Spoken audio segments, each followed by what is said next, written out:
What?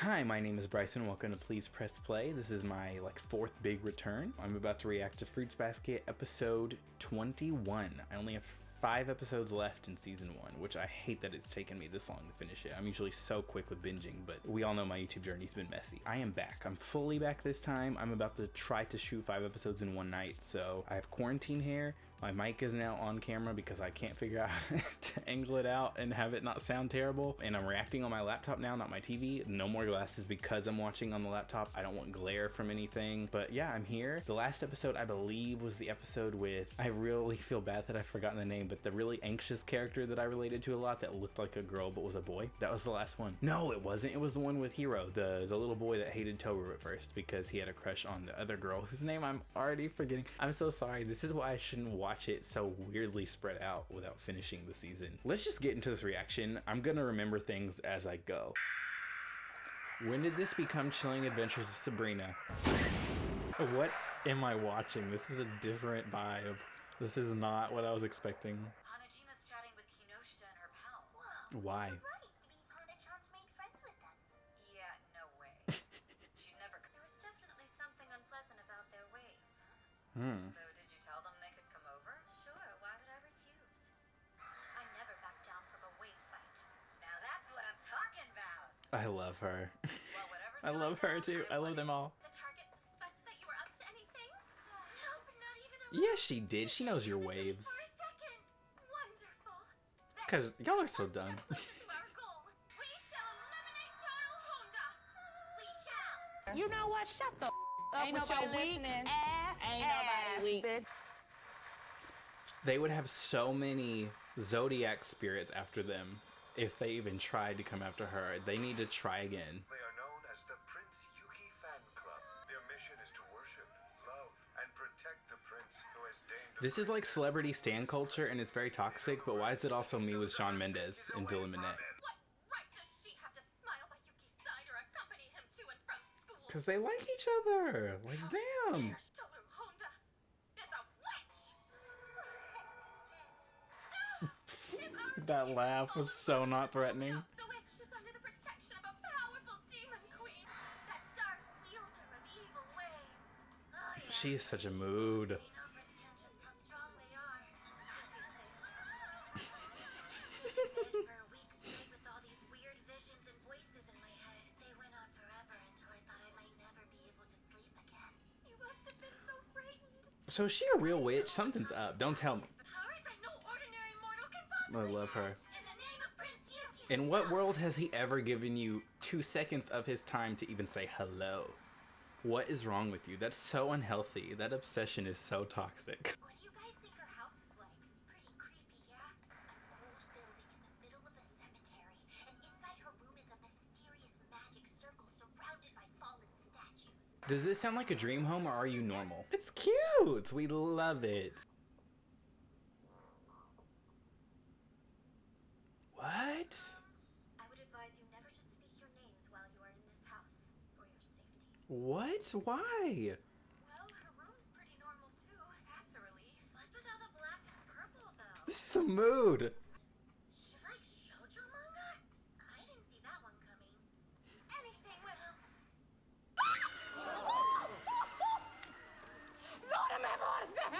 Who's that? My younger brother. He does this sometimes. I saw his shoes downstairs, so he must be home from school. Have we heard about this younger brother before? Is he I don't a think so. demon too? I'm gonna love her brother if he's anything like her. Hello there. Come all the way out, you freak! You look a lot like your big sister. Mm-hmm. We look nothing A lot. alike. Can you do the wave thing like her? I do not possess that power. What I do is much different. Mine is the power to curse people.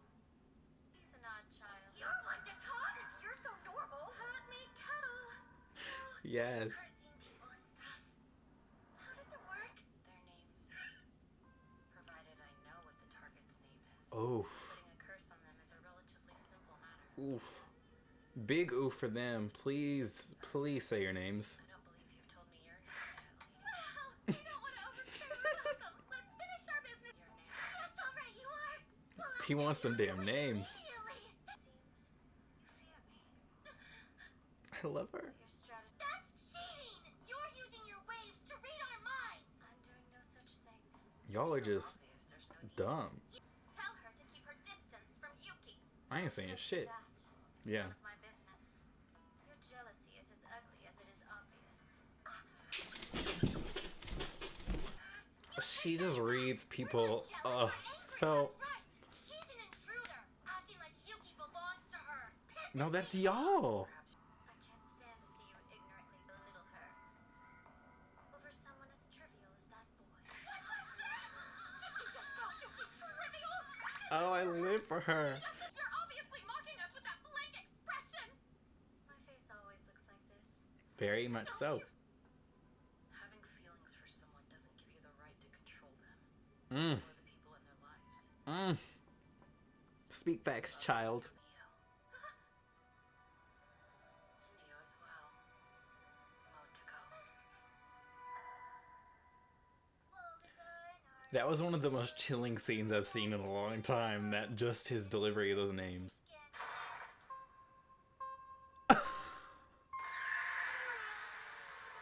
Well, that was rather effective. Mm. Indeed. I love How them. were you able to figure out their names? It Oh. was simple, really. Motoko-senpai. They didn't seem to remember it, but they said their names while you were making me. Minami. Mia.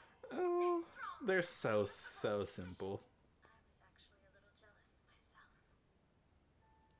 Then after, Kisa and Ida are coming over, so you know. Toru's my friend. And it seemed like the Somas were stealing her away, which made me feel lonely. That's not where I thought that was going. I live for them. I want to spin off. Hello? Check it. Hana-chan. I love her. Apparently she got permission to go in later for work. Sounds like she was real worried about you. Aw, I love their friendships. Everyone happy or sad, together or apart. Why am I emotional? I find my heart beginning to race as I'm surrounded by older women. Seriously? What middle schooler are you, kid? Didn't expect that. Joke? Because it's not funny. What What are you saying? I don't understand what's happening. Some creepy shit. And I live. Oh, we love a coven. We may not have acquitted ourselves well yesterday, but the Prince Yuki fan club will never be defeated by the likes of you. Whatever you say. She don't give no fucks, y'all. She don't care. She is unbothered. 3 days to take effect. Oh, Hanachima, you mean the curse is real? I suppose you'll find out in 3 days. Well, shall we? oh my god. Mm. What a return. Yo, that episode was fire. Okay, I need to hit on these girls and a thing I've been thinking about a lot lately. Their obsession with him is just so toxic.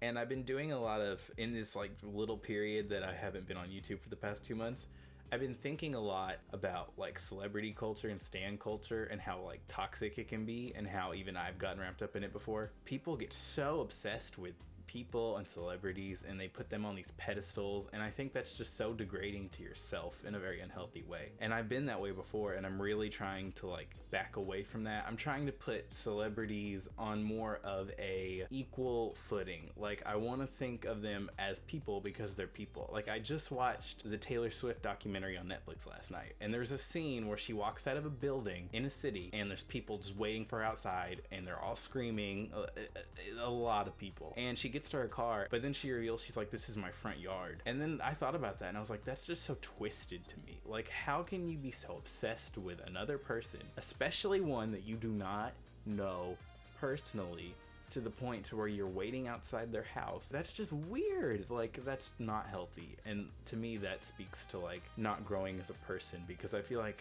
the more I try to do some introspection and growth, you realize how toxic it really is to hold people on that type of pedestal. And I'm still a fan of people, like I will ride or die for Taylor Swift as an artist and as a person, but I would never want to do things that make people feel uncomfortable. If they ever actually had a real conversation with Yuki, they wouldn't be able to handle it. I would hate to meet somebody and get there and I start like like crying and freaking out. Now on to the Hanajima parts of this. An icon, we stan her. I don't care how much I just talked about hating stan culture. I'm obsessed with her. Shit like this in Harry Potter makes me so mad because it gets my friend goal so high, and then my friendships typically don't reach that level of like making me cry all the time, loving this like unbreakable bond that you feel. It's not realistic. I've never had that like unbreakable trio or dynamic, and I want that so bad.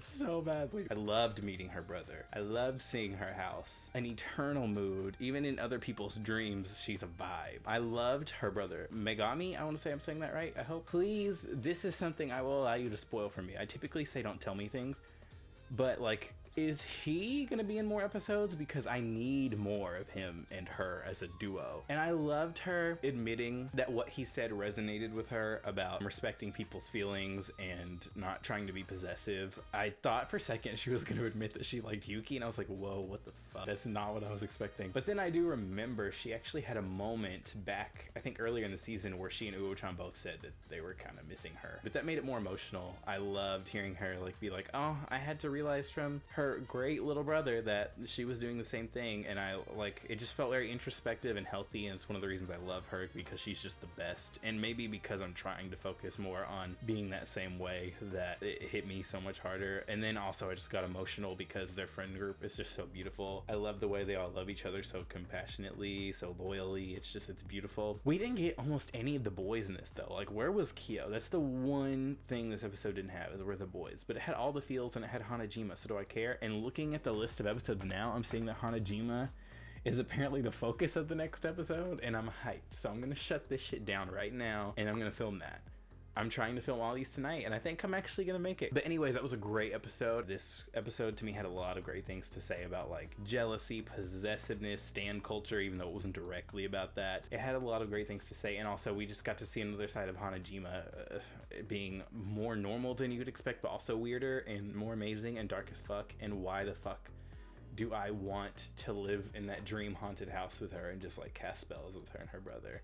Like, we can just kidnap every toxic person and just do whatever they did to her in that dream. Like, what the fuck? It's a vibe. But anyways, I'll see you in the next video. Love you. Bye.